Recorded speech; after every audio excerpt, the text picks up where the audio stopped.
Muy buenos días, amados hermanos, el Señor les bendiga. Estamos un domingo más para celebrar el culto al Señor, el culto a su nombre, el culto lleno de la fe. Así que acomódate ahí con tu familia para disponer tu corazón a rendir este culto glorioso, donde recibimos del Señor la bendición y la vida eterna. Él trae a nuestros hogares ahí donde estamos y donde es invocado el nombre de Jesús, el Señor trae esta gracia, esta bendición. Así que dispón tu corazón con tu familia ahí, crea el ambiente del culto, el ambiente para rendir la alabanza, la adoración y para disponerte a recibir de Él también, de su palabra el consejo, para recibir de Él también la bendición y el poder del cielo. Vamos a comenzar orando, a clamar a este Dios glorioso al que estamos presentes hoy en la mañana. Inclina tu rostro y vamos a orar. Padre, te damos gracias, Señor, esta mañana, porque tú eres Dios fiel, porque tú eres Dios eterno, el Dios que nos bendice, Señor, más allá de todo lo que podemos nosotros comprender o expresar. Padre, gracias por Jesucristo nuestro Señor, que nos dio la vida eterna, que nos concedió por su sacrificio eterno la vida abundante. Padre, gracias por este tiempo donde podemos conocerte, donde nos reunimos como la iglesia de Cristo para conocerte más, Señor, para conocer al Hijo del Hombre. Señor, clamamos esta mañana que mi espíritu conozca al Hijo del Hombre, que mi espíritu conozca por la palabra al Hijo del Hombre. Señor, te adoramos, te bendecimos y disponemos nuestro corazón para rendirte la alabanza, la adoración, para exaltar tu nombre, para levantar nuestras manos y adorarte, Señor, porque tú estás presente ahí donde tu nombre se invoca. Padre, te bendecimos y te adoramos en el nombre de Jesús. Amén y amén. Vamos a alabar al Señor, a darle gloria. Nuestro hermano desde su casa nos va ahí a ministrar. Ponte ahí, dispón tu corazón para la adoración. Hola a todos los que nos están viendo. Es un gran privilegio para nosotros poder saludarles. Dios les bendiga a cada uno de ustedes. Queremos invitarles a que juntos adoremos a Dios con todo nuestro corazón. Recordando las palabras escritas allí en el Salmo 34:1 que dicen: bendeciré al Señor en todo tiempo, y su alabanza estará de continuo en mi boca. Cantemos juntos al Señor la fe que profesamos, esa fe basada en la obra de Cristo, y alabemos juntos al Señor, porque la fe que no canta, muere. Queremos animarles a no desmayar, a que tengan momentos de alabanza y de adoración ahí en la intimidad de su hogar, y que sepamos que este es un tiempo de oportunidad que nos ayudará a fortalecer nuestra fe. Les invitamos a reunirse junto a nosotros y disfrutar de la adoración a Jesús, nuestro Salvador. Hoy adoramos desde casa, junto al Ministerio de Adoración Encuentro.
brillando en mí a través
inicio de este video les compartíamos el Salmo 34:1 que dice: bendeciré al Señor en todo tiempo, y su alabanza estará de continuo en mi boca. ¿En qué circunstancias se encontraba David cuando dijo estas palabras? David se encontraba huyendo del rey Abimelech, escondido en una cueva, lleno de temor y miedo, dice estas palabras. Sin embargo, David encontró paz y confianza en Dios. Lo evidencia el verso 4 cuando dice: busqué al Señor, y Él me oyó y me libró de todos mis temores. ¿Se ha sentido alguna vez usted así? Hoy nuestra invitación es que, a pesar de las circunstancias vividas, nunca dejes de adorarle. Nunca dejes de adorarle con tu vida, con tu tiempo, con tu boca, en tiempos buenos y en tiempos malos. Muchas de las batallas que se registran en la Biblia fueron ganadas adorando. Quizás uno de los casos más reconocidos es el de Jericó y Abraham. Observar cómo los muros de Jericó se caen al tocar los instrumentos y gritar a una sola voz. O la difícil solicitud de Dios a Abraham de entregarle su hijo en la ofrenda, y el patriarca decirle: hijo, iremos al monte, subiremos, adoraremos y volveremos. Si está pasando temor, adora a Dios, vuélvete a Él. Dale hoy la bienvenida en tu corazón, y Él te esperará con brazos abiertos.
Aleluya.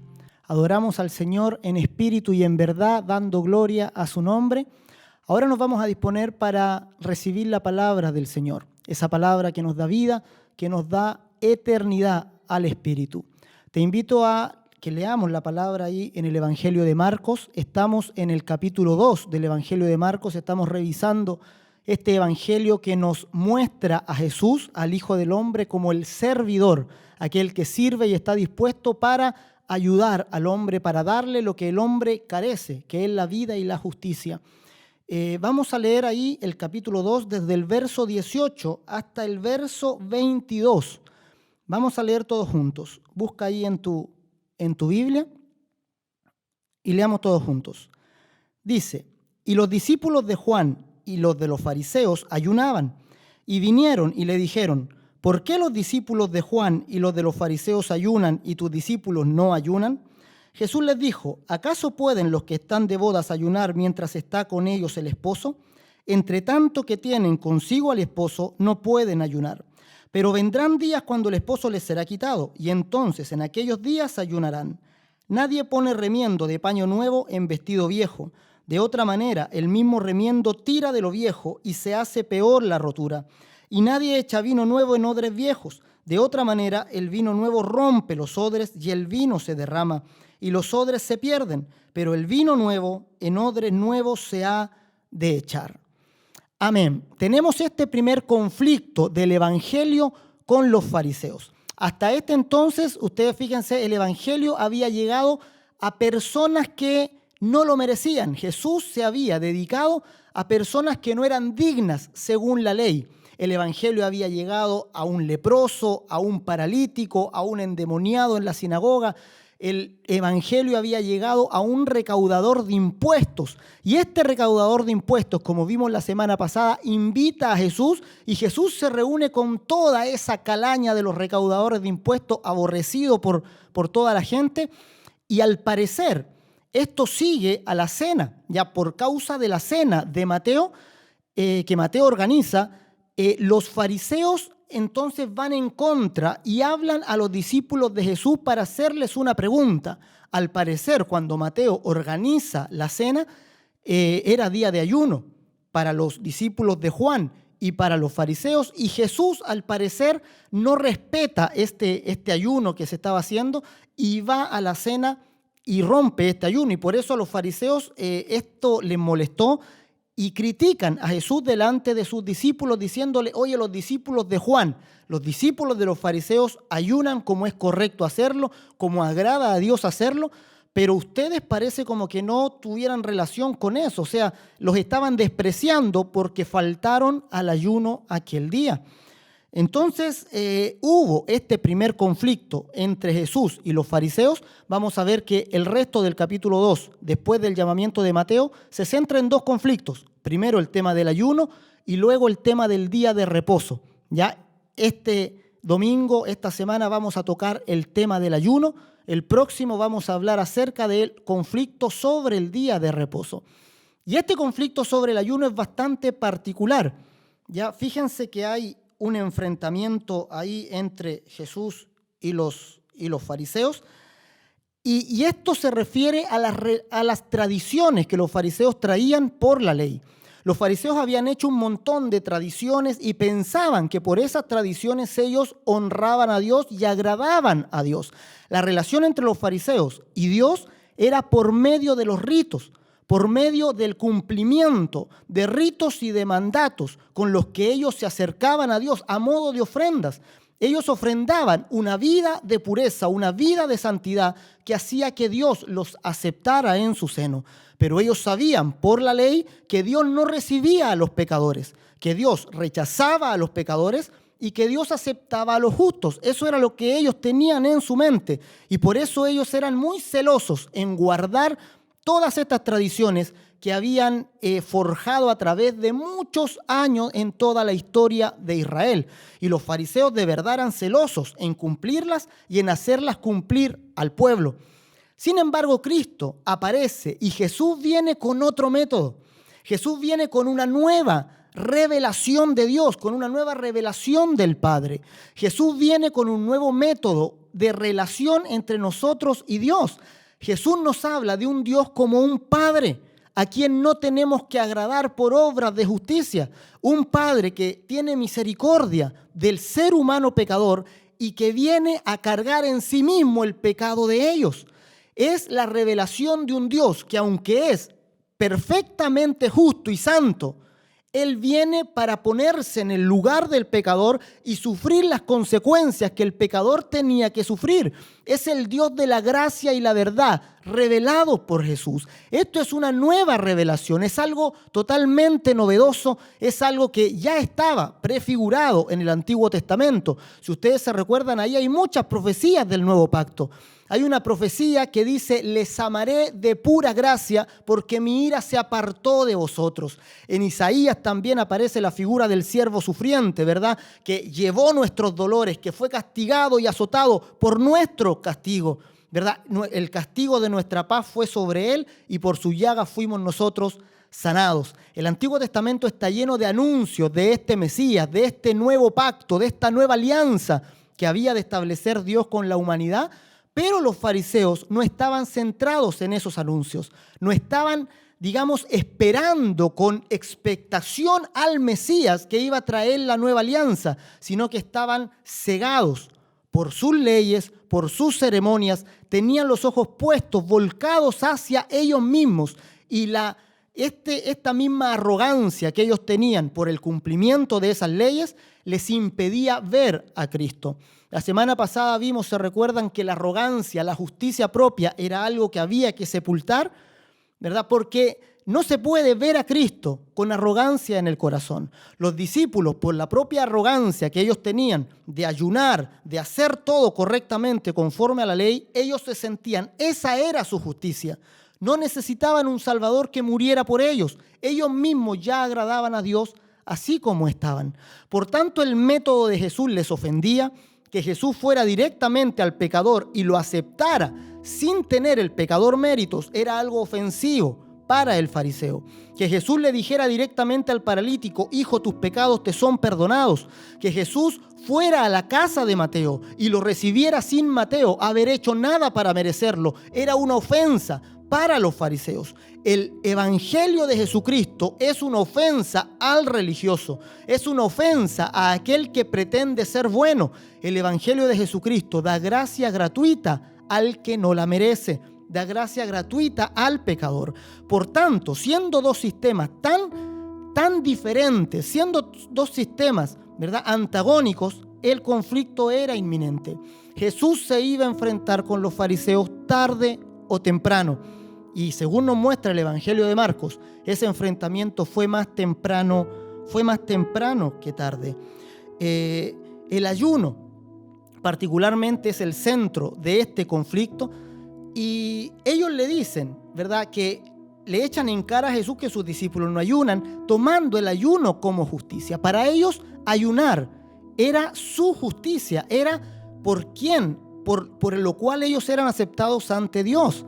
Sin embargo, Jesús les dice que ellos no necesitan eso, no necesitan el ayuno. Los discípulos de Jesús no necesitaban el ayuno para ser aceptados por Él, no necesitaban hacer las obras que los fariseos hacían para ser adoptados. Los discípulos de Jesús eran adoptados por el amor de Cristo, eran adoptados por los méritos de Cristo. Eso hacía que los discípulos de Jesús fueran muy distintos a los fariseos y a los discípulos que más adelante se les va a llamar los discípulos de Moisés. Los discípulos de Moisés están siempre nerviosos, están siempre mirando su propio desempeño, porque de eso depende que Dios los acepte o no. Pero los discípulos de Cristo, que se han de convertir en hijos de Dios por el Evangelio, que tienen autoridad de ser llamados hijos de Dios, estos no tienen de qué estar nerviosos. Estos viven una vida renovada por el Evangelio y saben que Dios los acepta. Y Dios no los acepta por algo que hayan hecho, sino por algo que Cristo mismo hizo, por una verdad que quedó ahí plasmada en la cruz del Calvario, por una realidad suprema que es el sacrificio de Cristo a nuestro favor. Su justicia fue imputada a mi alma. Los discípulos de Cristo conocen que la justicia que tienen proviene de otro, que la justicia que proviene es la justicia de Cristo en la cruz, que en la cruz se hizo un intercambio, que mi pecado fue llevado por Cristo y que su justicia vino a mi alma. Por eso los discípulos de Jesús descansan, mientras que los discípulos de Moisés no pueden descansar. Siempre tienen que estar sacrificio tras sacrificio, norma tras norma, siempre tienen que estar buscando el favor de Dios y nunca pueden alcanzar la perfección. Los discípulos de Cristo, por otro lado, son perfeccionados por su sangre. Un solo sacrificio, dice el libro de Hebreos, santificó para siempre a aquellos que se acercan por Él mediante el nuevo pacto. Así que esto es glorioso, amados. Vivimos en un pacto glorioso que nos santifica, que nos constituye hijos de Dios por la fe, sin necesidad de más sacrificios para ser aceptados por Dios. Hoy día ayunamos, ¿verdad? No es que Jesús está hablando en contra del ayuno, pero hoy no ayunamos para ser aceptados por Dios. Hoy ayunamos por otros motivos. Hoy no necesitamos ayunar para que Dios nos mire con misericordia. Él nos acepta, nos tiene misericordia solamente por el sacrificio de Jesús. Entonces, va a venir el tiempo, Jesús dice, de un nuevo ayuno. Entonces, cuando el esposo les sea quitado, entonces ayunarán. Y este nuevo ayuno es un ayuno en el reposo, en el descanso. Es un ayuno en la certeza de mi filiación con Dios. Es el ayuno en la certeza de que Dios es mi Padre. Es un ayuno, ¿verdad?, que no busca agradar ni mover la mano de Dios. Es un ayuno que sirve solo para ser más sensible a su voz. Vemos que la iglesia más adelante hace ayunos, pero este ayuno no es para acercarse a Dios ni para agradarlo. Es solo para oír y estar más sensible a la voz del Espíritu Santo en ciertos momentos, ¿verdad? Pero nuestra aceptación de parte de Dios es solo por los méritos de Cristo. Así que no equivoques, amado, no equivoques, amada. No te hace más justo el ayunar o el no ayunar. No te hace más justo ninguna obra de justicia que pudieras hacer. El Evangelio llegó a ti cuando no tenías mérito y Cristo te amó cuando eras un pecador, una pecadora sin remedio. Nada hiciste, por eso Efesios capítulo 2, Pablo dice que por gracia sois salvos por medio de la fe. Lo único que hiciste fue creer y recibiste completamente gracia y bendición. Y esto no de vosotros, sigue diciendo Pablo, porque esto es un don, un regalo de parte de Dios. Por tanto, este conflicto con los fariseos sirve al autor del Evangelio de Marcos para mostrarnos lo grandioso que es este nuevo método, esta nueva alianza que nos atribuye, que nos imputa justicia, que nos da gracia absolutamente gratis. Nuestra justicia ya no es en base a la ley. Cristo trae algo nuevo y glorioso. Los fariseos eran los discípulos de Moisés, acostumbrados a servir a Dios mediante la ley. Los discípulos de Cristo ahora sirven a Dios bajo otra alianza, bajo otro pacto, bajo el pacto de la justicia eterna, bajo el pacto de la sangre de Jesús y del Espíritu de gracia. Es el pacto nuevo, la alianza bendita que recordamos. ¿Se acuerdan cuando tomamos la cena del Señor? Recordamos con los elementos del pan y el vino, que son el cuerpo y la sangre de Jesucristo. Por tanto, fíjense que esta es una nueva forma de relacionarse con Dios. Somos hijos de Dios por la fe. Cristo trae esto nuevo. Y finalmente, hacia el final del texto que acabamos de leer, Cristo, cuando recibe el reclamo de los fariseos, cuando oye que los fariseos estaban yéndose en contra de los discípulos, cuestionándolos por no ayunar, Jesús reacciona. Y las palabras de Jesús son maravillosas y nos aclaran todo el panorama. Él pone en contraste odres viejos con odres nuevos. Pone un remiendo de paño nuevo en un vestido viejo. Y Jesús dice que el vino nuevo, que está representando a esta nueva alianza que Él trae para la humanidad, este nuevo pacto que Él carga para regalarnos, este vino nuevo no puede ser echado en odres viejos. El odre viejo corresponde a aquel acostumbrado a las tradiciones, aquel acostumbrado a intentar agradar a Dios por sus propias fuerzas, aquel que constantemente busca una santidad para agradar a Dios. Sin embargo, el vino nuevo no tiene ese tinte, tiene otro sabor. Este vino nuevo produce santidad y produce santidad en lo profundo del alma, pero no como una obligación de mandamientos escritos en piedra, sino que produce una santidad por la regeneración y el perdón de los pecados. Produce una santidad interna, profunda en el corazón, por el hecho de que Cristo murió por nosotros. Este vino nuevo nos hace santos por los méritos de Jesús. Al contemplar su gracia, somos purificados, dice ahí Pedro, al contemplar la maravillosa entrega de Cristo a favor nuestro. Si tú miras y contemplas esta verdad continuamente, miras a Cristo, consideras su sangre, consideras su gracia, te alegras por su gracia, recibiendo el Evangelio, es imposible que esa santidad de Cristo no se replique en ti, en tu mente, en tu alma. Serás santo por los méritos de Jesús, por la fuerza de Cristo, y no por tu propia insistencia, no por tu propia fuerza ni deseo. Es el vino nuevo, y el vino nuevo en odres nuevos se ha de echar. Jesús está haciendo esta separación radical entre el método de la ley y el método de la gracia. Dos métodos distintos que no pueden juntarse. Esto es muy importante. La ley con su método sirve para traer al pecador a Cristo, y el Evangelio con su método sirve para perdonar completamente a ese pecador y transformarlo en un hijo de Dios. El problema no es que la ley sea mala. La ley es muy buena, pero debe mantenerse en su estado puro. La ley en su estado puro condena, y es muy buena para condenar. La ley de Dios te va a condenar sí o sí. La ley de Dios te va a condenar no importa quién seas. La ley de Dios dejó fuera de la tierra prometida al mismísimo Moisés. ¿Qué esperanza tendrías tú? Si Moisés quedó fuera con esa ley, Moisés quedó apartado de la tierra prometida. ¿Qué esperanza tenemos nosotros, simples mortales, de ser aceptados por Dios por la ley? Es imposible. Pablo, ¿verdad?, nos quita toda esperanza de agradar a Dios mediante la ley. Y Pablo va a decir, por las obras de la ley, ninguno fue justificado delante de él, sino que el diagnóstico de la ley fue: todos pecaron, a una se hicieron inútiles, completamente desplazados, completamente apartados de la gloria de Dios. Eso es la ley. La ley cumple el propósito de condenar hasta el mejor de nosotros. Sin embargo, el Evangelio también hemos de mantenerlo en estado puro. Y cuando mantenemos el Evangelio en estado puro, el Evangelio es capaz de salvar al peor de los pecadores.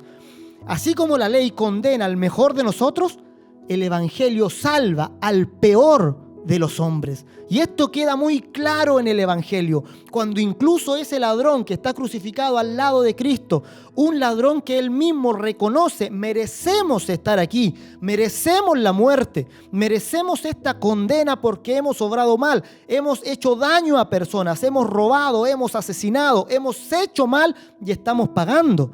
Ese hombre tan malo, así como estaba, recibe la gracia y el perdón de los pecados por una simple oración, por una oración que fue más corta que la oración que hiciste al iniciar este culto, una oración que solamente dijo: acuérdate de mí cuando entres en tu reino. Esta simple expresión de fe transformó la vida de un hombre totalmente pecador y apartado de Dios y lo vuelve un hijo. El Evangelio salva hasta el peor de nosotros. El Evangelio tiene el poder de perdonar todo pecado, no importa cuán grande, no importa cuán horrible y cuán profundo sea. Si tu pecado se tiñe con la sangre de Cristo, es totalmente perdonado y apartado. Y Jesús dice: y nunca más me acordaré de sus pecados y de sus transgresiones. El profeta ya lo anunciaba, diciendo: si tu pecado fuere rojo como la grana, como la lana, blanca como la nieve, ha de venir a ser emblanquecido. Y ese rojo como la grana hace referencia a la sangre de Cristo. una sola cosa puede limpiar tu pecado: es la sangre de Jesucristo en la cruz. Si tú entiendes eso y te alegras por esta verdad, eres un odre nuevo. Estás en la posición de un odre nuevo, listo para recibir este vino glorioso del perdón y la justicia eterna. Sin embargo, si esto te molesta, si tú todavía dices, no, pero es que esto es demasiado libre, yo necesito hacer algo. O sea, está bien que Dios me ayude, pero yo también quiero poner de mi parte. Amado, lamento decirte que estás mezclando las dos cosas. Estás como estos fariseos diciendo, el vino añejo era mejor. El vino añejo era mejor. Yo no lo hago tan mal, no soy tan malo. Dios, de alguna manera me merezco el cielo. Si aún piensas de esta manera, tienes que renovarte, porque el evangelio no va a calar en ti profundamente. Si estás haciendo una mezcla de la ley y el evangelio, estás consumiendo un producto mortalmente venenoso. Cuando se mezcla la ley y el evangelio, nace un nuevo producto. Fíjense, la ley se dio en estado puro a Moisés, y el evangelio Jesús lo trajo también en estado puro. Dos cosas, la ley y el evangelio tienen que estar en equilibrio, pero que estén en equilibrio no significa que se mezclen. Muchos creyentes piensan que la ley y el evangelio deben mezclarse, así como para hacer un equilibrio. Pero el equilibrio no viene por mezclar la ley con el evangelio. La ley debe mantenerse pura y el evangelio también. Si tú mezclas estas dos cosas, va a salir una religión que mata tu alma. Este tercer producto que nace como mezcla entre ley y evangelio es una cosa extraña. Es un producto extraño, es un fuego extraño ante el trono de Dios. Es una religión que pretende salvarte por la fe, pero que también te condena y te juzga. Que en una religión donde te sientes condenado, aun cuando te dicen que tienes a Cristo. Una religión donde se mezcla completamente la ley y la gracia. Si tu alma consume de esto, va a morir letalmente. Vas a pensar que no eres suficiente para Cristo. Vas a pensar que no llegas no tienes la calidad de convertirte en un buen cristiano y que mejor te olvidas de la iglesia. Y muchos se apartan de las iglesias y se apartan de Cristo porque no han consumido el evangelio en su estado puro. Han consumido esta mezcla de ley y evangelio que ha matado sus almas, que ha condenado sus almas, han sido condenados por los discípulos de Cristo. Pero amado, el mensaje de esta mañana es, la ley en estado puro te condena y te condena sin remedio, no te deja posibilidad de argumentación. La ley se dio para que toda boca se cierre y todo el mundo quede bajo el juicio de Dios. Hoy estás bajo el juicio de Dios por la ley, sin remedio. La ley te condena y no permite que abras tu boca en defensa. Sin embargo, tienes una salida. Una puerta se ha abierto donde no había salida, donde estaba el muro completamente cerrado hacia la presencia de Dios. Solo una puerta se abrió. Hay una puerta. Cristo es la puerta de las ovejas. Cristo es el único medio, el único lugar donde podemos acceder a Dios. La cruz de Cristo se puso en esta muralla que nadie podía cruzar y murió, abriéndonos un camino nuevo y vivo a través del velo. Este camino es uno solo y es recibir los méritos de Jesús. Es recibir la gracia como un regalo. Es recibir la verdad en nuestra alma como aquello que sin mérito hemos recibido. Un regalo libre, un regalo gratis. ¿Has de recibir el evangelio como un niño esta mañana? ¿Estás en la posición del odre nuevo? Yo te invito a pasarte de cualquier posición en la que te encuentres y te pongas en la posición de un odre nuevo, en la posición de la misma posición que tiene un niño cuando recibe un regalo, una disposición libre. Un niño no se cuestiona por el regalo. Cuando le hacen un regalo a un niño, él no está pensando si se lo merece o no se lo merece y qué cosas hizo o no hizo para merecerlo. Él lo recibe con alegría y con entusiasmo. Así que recibe el evangelio de esta manera esta mañana. Recíbelo con entusiasmo, recíbelo con alegría en tu corazón. No cuestiones nada, no pienses qué va a ser de mañana, no pienses si vas a ser o no vas a ser fiel en el futuro. El Señor te sostendrá y por su palabra serás firme en la fe y obtendrás la corona final. No te estés cuestionando nada. Recibe el regalo como el don de Dios esta mañana. Y si tú te has apartado de una iglesia, si tú antes recibías de este don bendito del Evangelio y por algún motivo te apartaste, por algún motivo decidiste salir y perdiste esta comunión con los hermanos, esta mañana te invito a una reconciliación. Esta mañana te invito a volver como el hijo pródigo, como aquel que vuelve al Padre. Y tú ya sabes lo que el Padre hace con los pródigos. No espera ni siquiera que vuelvan ellos completamente a casa. Cuando están a medio camino, Él sale a su encuentro. Él se echa en sus hombros, los abraza, les hace vestir nuevamente de vestidos reales y pone anillo en su dedo. Amado, vuélvete a Cristo esta mañana. Bebe de la dulzura de su evangelio. Bebe de la dulzura de ese regalo inmerecido que Él te viene a dar. Amado, sé un odre nuevo esta mañana. Sé un odre nuevo y recibe del vino de la reconciliación. Recibe del vino del perdón de los pecados. Recibe del vino de la justicia eterna de Jesús. Y sé lleno de esa gracia. Te invito a orar. Te invito a cerrar tus ojos ahí donde estés. No pienses en tu desempeño, de cuán malo has sido, de cuántas veces has ofendido a Dios. Todo eso queda atrás esta mañana. En este momento solo importas tú y tu Señor. Importa que has de beber ahora este vino nuevo. Eres un odre nuevo y Él va a derramar su vino en tu corazón. Padre, en el nombre de Jesús de Nazaret te damos gracias. Porque esta mañana, Señor, tú nos has hablado de que tú deseas vertir tu vino nuevo en nuestro corazón. Padre, te pedimos que quites toda dureza de nuestra alma, que quites toda justicia personal, que quites todo mérito propio, Señor, que me vuelve y que me endurece para tu gracia. Padre, que hoy todos volvamos a ser odres nuevos, Señor, preparados para recibir el vino de tu reconciliación, el vino de tu perdón, el vino de la vida eterna. Padre, abrimos nuestro corazón para recibirte. Señor, si has golpeado una y otra vez, Señor, te pedimos perdón por mantener la puerta cerrada tanto tiempo.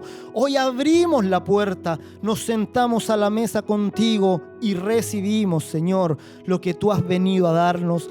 Padre, sabemos que tú anhelas entregarnos vida eterna. No deseas vernos en muerte y en miseria espiritual, sino que deseas bendecirnos más allá de lo que imaginamos, de lo que podemos entender, mucho más allá de todo cuanto pudiéramos merecer.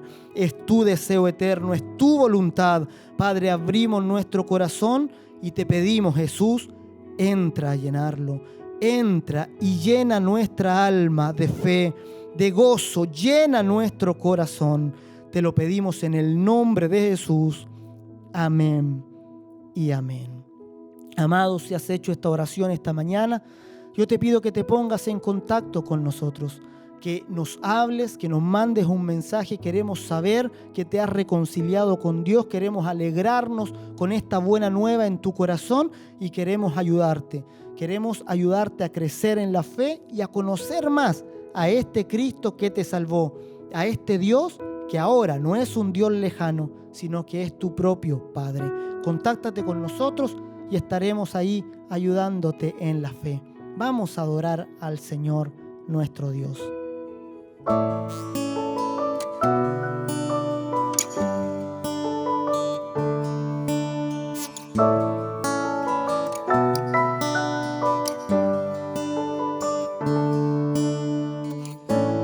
En medio de tiempos crisis donde abunda tanta maldad, en medio de un cruel invierno que ha afectado a la humanidad, no desmayaremos, serviremos al Señor. Alzaremos nuestra voz, serviremos al Señor. Mi casa y yo serviremos al Señor, cumpliremos el llamado que Él nos dio. Mi casa y yo serviremos al Señor. Juntos serviremos al Señor.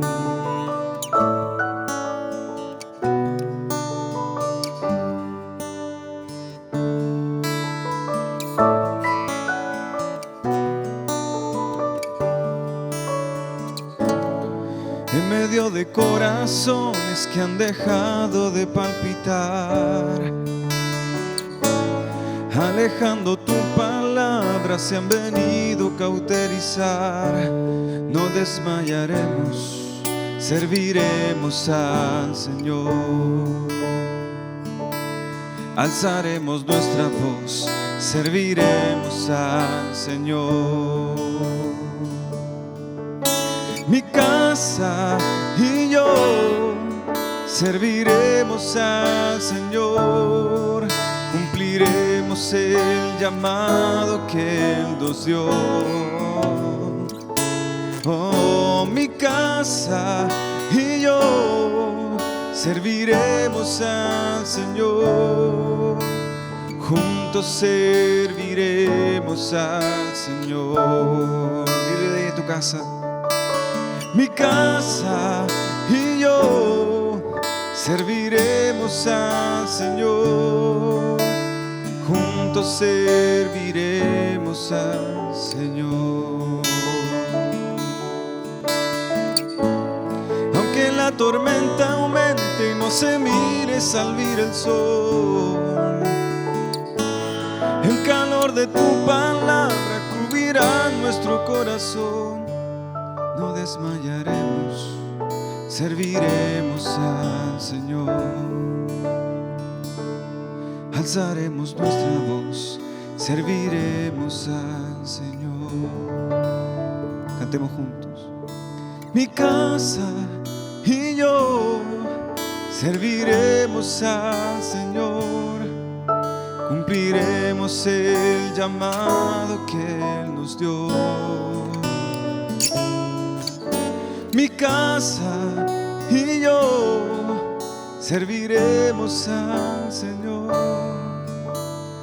Juntos serviremos al Señor.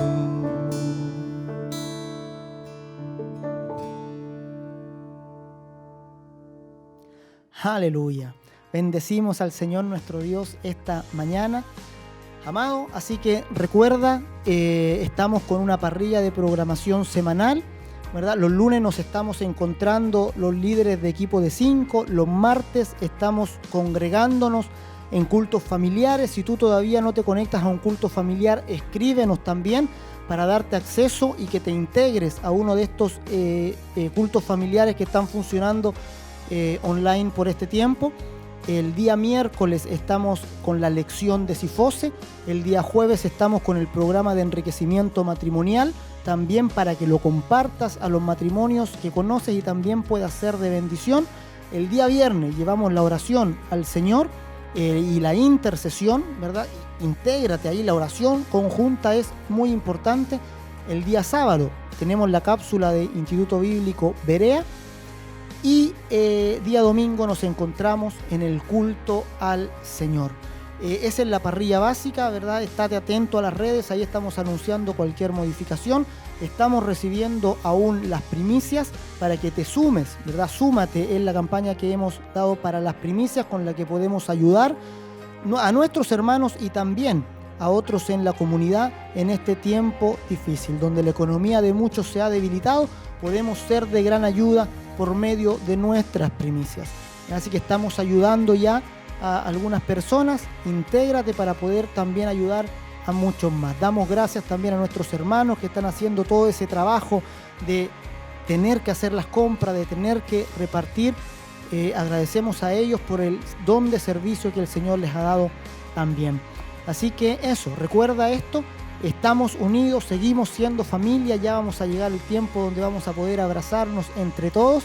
Extrañamos mucho esos tiempos juntos, ¿verdad, amados?